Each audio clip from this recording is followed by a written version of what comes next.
വൻ തീപിടുത്താണ് ഉണ്ടായിട്ടുള്ളത്. ഇറാന്റെ ടെഹ്റാന്റെ സൈനിക താവളത്തിനടുത്തായിട്ടാണ്. ആ ഒരു വിഷ്വൽസ് കണ്ടു കഴിഞ്ഞാൽ തന്നെ നമ്മുടെ കണ്ണ് തള്ളിപ്പോവും. ആ രീതിയിലാണ് തീ കത്തിപ്പടർന്നുകൊണ്ടിരിക്കുന്നത് ആ ഒരു ഏരിയയിൽ.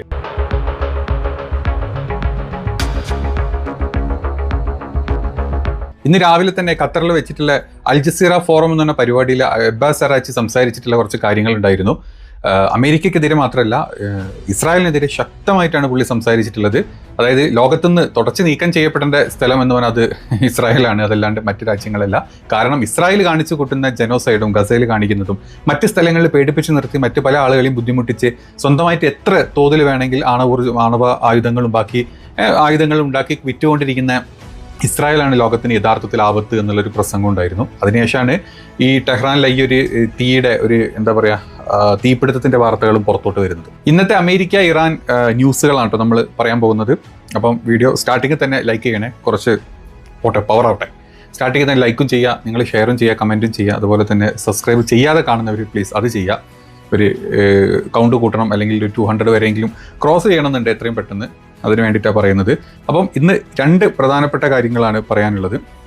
ഇന്നലെ നമ്മൾ കണ്ടു, ഇന്നലെ ആദ്യഘട്ട ചർച്ചകളൊക്കെ കഴിഞ്ഞു. കാര്യമായിട്ട് പ്രത്യേകിച്ചൊന്നും പറഞ്ഞിട്ടില്ല. ഇവിടുന്ന് അങ്ങോട്ട് മറ്റൊരു ചർച്ച അടുത്ത ആഴ്ച വരുന്നുണ്ട്. വരാൻ പോകുന്ന ആഴ്ച അടുത്ത ഒരു ചർച്ചയോടെ വരുന്നുണ്ട്. ചിലപ്പോൾ നേരിട്ടിരുന്നുള്ളൊരു ചർച്ച ആയിരിക്കാം ഈ വരുന്നത്. നമുക്ക് പ്രതീക്ഷിക്കാം നല്ല ചില തീരുമാനങ്ങൾ ആ ചർച്ചയിൽ ഉണ്ടാവട്ടെ എന്നുള്ളത്. ഇന്നലെ ചർച്ച കഴിഞ്ഞു. ഇറാന്റെ വിദേശകാര്യമന്ത്രി അബ്ബാസ് അറാച്ചി ഇന്നലെ തിരിച്ച് ഇറാനിലോട്ടല്ല ആൾ വന്നിട്ടുള്ളത്, നേരെ ഖത്തറിലോട്ടാണ് പോയിട്ടുള്ളത്. ഖത്തറിൽ ഇന്ന് നടന്ന ഒരു പ്രോഗ്രാം ഉണ്ടായിരുന്നു, അൽ ജസീറ ഫോറം എന്ന് പറഞ്ഞിട്ടുള്ളൊരു പ്രോഗ്രാം നടന്നിരുന്നു ഖത്തറിൽ. അവിടെ പുള്ളി കുറേ കാര്യങ്ങൾ സംസാരിച്ചിട്ടുണ്ട്. അപ്പോൾ നമുക്ക് ആദ്യം അത് പറയാം. എന്നിട്ട് ഇറാനിൽ നടന്നിട്ടുള്ളൊരു വൻ തീപിടുത്തം ഇറാനിൽ ഇപ്പോൾ ആയിക്കൊണ്ടിരിക്കുന്നുണ്ട്.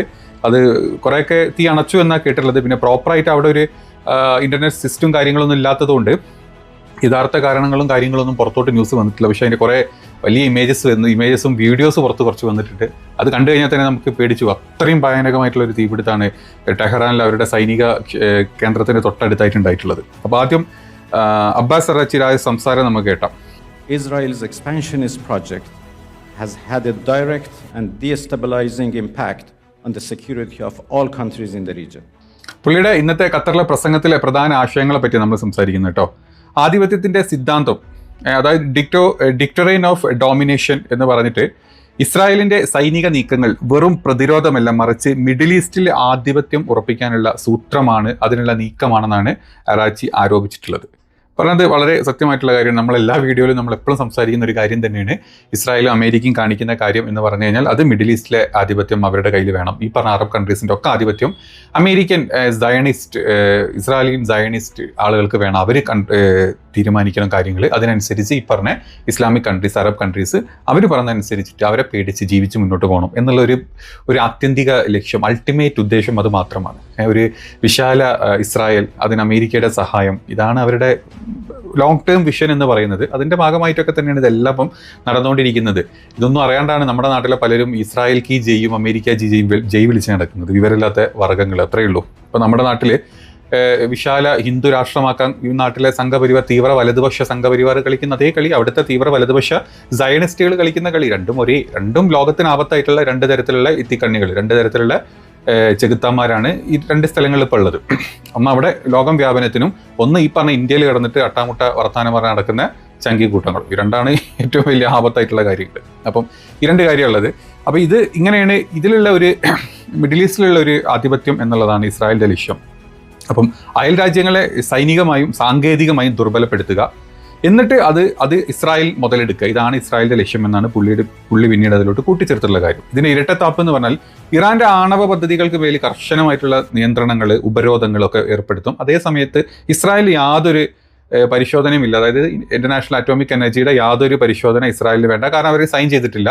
അവരങ്ങനെ ഒരു പദ്ധതിയിൽ ഒരു ഡീൽ സൈൻ ചെയ്യാത്തതുകൊണ്ട് അവർക്ക് അവിടെ എന്തുമാവാം. പരിശോധന കൂടാതെ നശീകരിക്കാൻ പറ്റുന്ന ആയുധങ്ങൾ കൈവശം വെക്കുക അന്താരാഷ്ട്ര സമൂഹത്തിന്റെ, അല്ലെങ്കിൽ ഈ പറഞ്ഞ യൂറോപ്യൻ യൂണിയനും മറ്റുള്ള ആളുകളൊക്കെ ഇറാൻ എന്തോ സംഭവം, അതിനേക്കാൾ വലിയ സാധനങ്ങൾ കയ്യിൽ വെച്ചിട്ടാണ് ഈ പറഞ്ഞ ഇസ്രായേൽ കളിക്കുന്നത്, അമേരിക്കയും കളിക്കുന്നത്. അപ്പം ഈ ലോക രാജ്യങ്ങളുടെ ഇരട്ടത്താപ്പ് എന്ന് പറഞ്ഞാൽ നമുക്ക് ചിന്തിക്കാൻ പറ്റുന്നതേ ഉള്ളൂ. അത്രയേ ഉള്ളൂ. അവരുടെ ചിന്താഗതികൾ മുന്നോട്ട് കൊണ്ടുവരാൻ ഈ ഒരു വർഗത്തെ, ഈ ഒരു സമൂഹത്തെ അടിച്ചമർത്താനുള്ള ചിന്ത, ഇതാണ് ഇപ്പോൾ യഥാർത്ഥം നടക്കുന്നത്. അറ്റ്ലീസ്റ്റ് മിഡിൽ ഈസ്റ്റേൺ കൺട്രീസ് മനസ്സിലാക്കണം എന്നാണ് അബ്ബാസ് അറാച്ചി പറഞ്ഞിട്ടുള്ളൊരു കാര്യം. ആയുധ നിയന്ത്രണം എന്ന പേരിൽ അസമത്വം, ആയുധ നിയന്ത്രണം, ആയുധ വ്യാപന നിരോധീകരണം എന്നൊക്കെ പറഞ്ഞിട്ട് ചില വാക്കുകൾ പറഞ്ഞിട്ട് ചില രാജ്യങ്ങളുടെ മേൽ ഇത് സ്ഥിരമായിട്ട് അടിച്ചുകൊണ്ടിരിക്കുക. ഇപ്പം ഇറാൻ്റെ മേൽ, പണ്ട് ഇറാഖിൻ്റെ മേൽ പറഞ്ഞിട്ട് ഒന്നുമില്ലാണ്ട് അവിടെ തീർന്നു, അഫ്ഗാനിസ്ഥാൻ തീർന്നു, യമൻ തീർന്നു, സിറിയ തീർന്നു, എല്ലാം തീർന്നു. പല എന്താ പറയുക ആഫ്രിക്കൻ കൺട്രീസിൻ്റെ മേലിലെ ഉപരോധങ്ങളും കാര്യങ്ങളും ഈ രാജ്യങ്ങളൊക്കെ തീർത്തുകൊണ്ടിരിക്കുക. എസ്പെഷ്യലി നിങ്ങൾ എടുത്ത് നോക്കിയാൽ ഈ രാജ്യങ്ങളൊക്കെ ഇസ്ലാം രാജ്യങ്ങളായിരിക്കും, അല്ലെങ്കിൽ ഇസ്ലാം ചിന്താഗതിയുള്ള രാജ്യങ്ങളുടെ മേലായിരിക്കും ഇവർ ഇത്തരത്തിലുള്ള എല്ലാ ആരോപണങ്ങളും പറഞ്ഞിട്ട് അവിടെ പോയിട്ട് ചൂഷണം ചെയ്ത് എടുക്കുന്ന പരിപാടി. ഇതാണ് ഇപ്പം ഈ ലോകത്ത് നടന്നുകൊണ്ടിരിക്കുന്നത്. അതുകൊണ്ട് ഇസ്രായേൽ എന്ന് പറഞ്ഞ ആ ഒരു രാജ്യമാണ് ഏറ്റവും കൂടുതൽ ജനോസൈഡ്, ഈ ഗസ പോലത്തെ സ്ഥലത്ത് ആളുകളെ കൊന്നു തീർത്ത് ജനോസൈഡ് കാണിക്കുന്ന ഇത്തരത്തിലുള്ള രാജ്യങ്ങളുടെ താല്പര്യത്തിനാണ് ലോകത്ത് മറ്റുള്ള എല്ലാ രാജ്യങ്ങളും സപ്പോർട്ട് ചെയ്യുന്നത്. കാരണം ഇതെല്ലാം ഒരു ബെൽറ്റിൽ വരുന്ന ചിന്താഗതിയുള്ള രാജ്യങ്ങളാണ് എന്നാണ് പുള്ളിയുടെ സംസാരത്തിൽ ഇന്ന് പറഞ്ഞിട്ടുള്ളത്. എത്ര സത്യമായിട്ടുള്ള കാര്യം നിങ്ങളൊന്ന് ആലോചിച്ച് നോക്കി.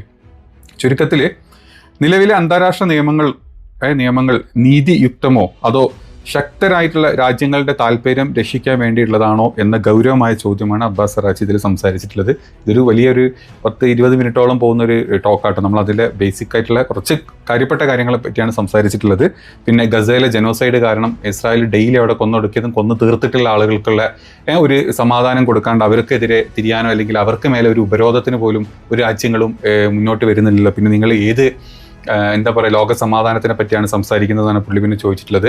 പറ്റുമെങ്കിൽ ഇസ്രായേലിന് മേലെ മാക്സിമം ഉപരോധങ്ങൾ രാജ്യങ്ങൾ കൊണ്ടുവരണം, ഇപ്പോൾ ഇറാൻ ചെയ്ത പോലെ, അല്ലെങ്കിൽ അത് ആ രീതിയിലുള്ള ചിന്തകളാണ്. അല്ലെങ്കിൽ ഉപരോധങ്ങൾ കൊണ്ട് ഇറാൻ്റെ മേലിട്ട് മൂടിയിട്ടല്ല കാര്യങ്ങൾ നോക്കേണ്ടത്. ഇറാൻ്റെ മേലുള്ള ഉപരോധങ്ങൾ, എണ്ണയുടെ ഉപരോധം, ഡോളറിൻ്റെ ഉപരോധം കാര്യങ്ങളൊക്കെ മാറ്റിക്കഴിഞ്ഞാൽ ഇറാൻ നല്ലൊരു രാജ്യമായിട്ട് മുന്നോട്ട് വരും. അത് വരാൻ പാടില്ല എന്നുള്ളതാണ് അമേരിക്കയുടെയും ഇസ്രായേലിൻ്റെയും ഒക്കെ പിന്നിലെ കളികൾ എന്നാണ് അബ്ബാസ് അറാഖ്ചി ഇന്ന് ദോഹയിലുള്ള പ്രോഗ്രാമിൽ ഒന്ന് സംസാരിച്ചിട്ടുള്ളത്. ഇത് സംസാരിച്ച് ഈ ഒരു പ്രോഗ്രാം അവിടെ നടന്ന് നിൽക്കുന്നതിൻ്റെ ഇടയിലാണ് പെട്ടെന്ന് മറ്റൊരു വാർത്ത വന്നത്. സൈനിക താവളത്തിലെ തീപിടുത്തം എന്നും പറഞ്ഞിട്ടാണ് വന്നിട്ടുള്ളത്.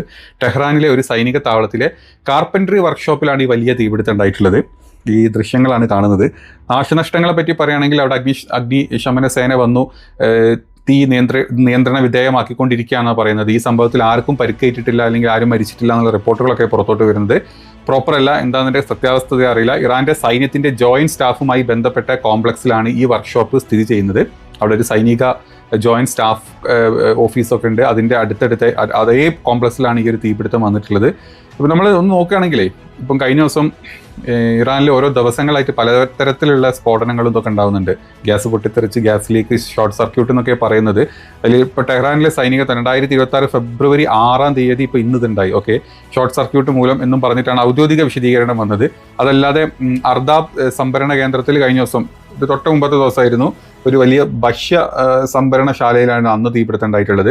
അതുപോലെ തന്നെ ജനുവരി 31 ബദർ അബ്ബാസിലും അഹ്വാസിലും ഉണ്ടായിട്ടുള്ള സ്ഫോടനങ്ങളുണ്ട്. ആകെ 6 പേരായിരുന്നു അന്നത്തെ അതിൽ കൊല്ലപ്പെട്ടിട്ടുള്ളത്. അത് ഗ്യാസ് ചോർച്ചയാണെന്ന് പറഞ്ഞിട്ടുള്ളത്.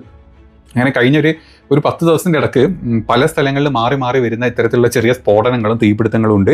ഇതിൻ്റെ പിന്നിൽ ആരായിരിക്കും, അല്ലെങ്കിൽ പെട്ടെന്ന് ഇത്രയും ഒരാഴ്ചക്കൊക്കെ ഇത്രയും സ്ഫോടനങ്ങളും ഇതൊക്കെ വരുന്ന സമയത്ത് നമ്മൾ ചിന്തിക്കേണ്ടതുണ്ട്. കാരണം ഇപ്പം ഇറാൻ്റെ കാര്യം എടുത്തു നോക്കി, ഇറാൻ്റെ അകത്ത് അമേരിക്കയ്ക്ക് വേണ്ടിയിട്ട്, ഇസ്രായേലിന് വേണ്ടി ജോലി ചെയ്യുന്ന ഒരു വലിയ കൂട്ടം ആളുകളുണ്ട്.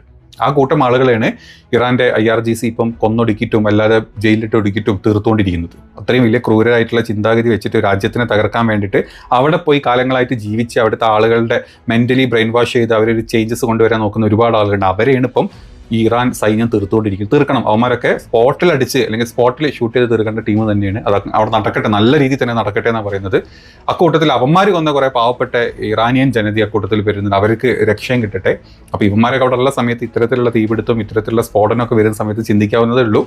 ഇതിലൊക്കെ ഒരു കറുത്ത കൈകൾ ഇവന്മാരുടെ ഒക്കെ ഉണ്ടാവാനുള്ള ചാൻസസ് വളരെ ഹൈ ആണ്. അപ്പം ഇറാൻ എത്രയും പെട്ടെന്ന് ഈ കംപ്ലീറ്റ് പുഴുക്കൾ അവിടുന്ന് ഇല്ലാണ്ടാക്കി, കൊന്നു തീർത്തിട്ടാണെങ്കിലും ഇല്ലാണ്ടാക്കി തീർക്കാൻ പറ്റട്ടെ എന്ന് നമുക്ക് പ്രാർത്ഥിക്കാം, അല്ലെങ്കിൽ നമുക്ക് ആശംസിക്കാം.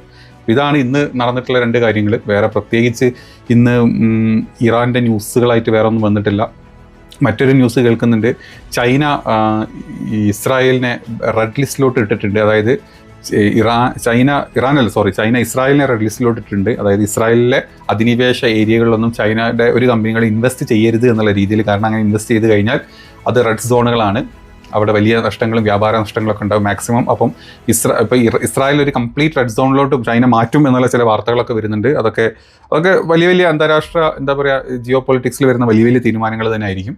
നോക്കാം എന്താവും. അത്തരത്തിലുള്ള പുതിയ വാർത്തകളെല്ലാം വരികയാണെങ്കിൽ നമുക്കതിനെ അടുത്തൊരു വീഡിയോയിൽ ഇടാം. അപ്പം വീഡിയോ ഇഷ്ടപ്പെട്ട് കഴിഞ്ഞാൽ ലൈക്കും ഷെയറും കമൻറ്റും ഒക്കെ ചെയ്യുക. വേറെ ഏതെങ്കിലും മറ്റ് വാർത്തകളുണ്ടെങ്കിൽ നിങ്ങൾ ഏതെങ്കിലും അല്ലെങ്കിൽ സംസാരിക്കേണ്ട കാര്യങ്ങളുണ്ടെങ്കിൽ ഒന്ന് താഴത്ത് കമൻറ്റിൽ നിന്ന് പിൻ ചെയ്തിട്ടാൽ മതി. കമൻറ്റ് ഞാൻ നോക്കുന്നുണ്ട്, വായിക്കുന്നുണ്ട്, എല്ലാത്തിനും റിപ്ലൈ തരാൻ പറ്റാറില്ല. അത്രയും കമൻറ്റുകൾ ഇങ്ങനെ എല്ലാ വീഡിയോസും താഴത്ത് വരുന്നതുകൊണ്ട് അത്രയും സമയം എടുക്കും. ഞാൻ അല്ലാത്ത സമയം മാക്സിമം ഇത് ന്യൂസ് ഇങ്ങനെ നോക്കി കണ്ടിരിക്കുന്ന സമയത്ത് ഇത് കണ്ടുപോകും എന്നല്ലാണ്ട് ഞാൻ ഒരുപാട് റിപ്ലൈ കൊടുക്കാറില്ല. അതുകൊണ്ട് ആരും ഒന്നും വിചാരിക്കരുത്. ഞാൻ എല്ലാവരോടും കമൻറ്റ് ഇട്ട് ചെയ്യുമ്പം അതൊക്കെ അതിൽ നോട്ട് ചെയ്യാറുണ്ട് പല പോയിന്റുകളും.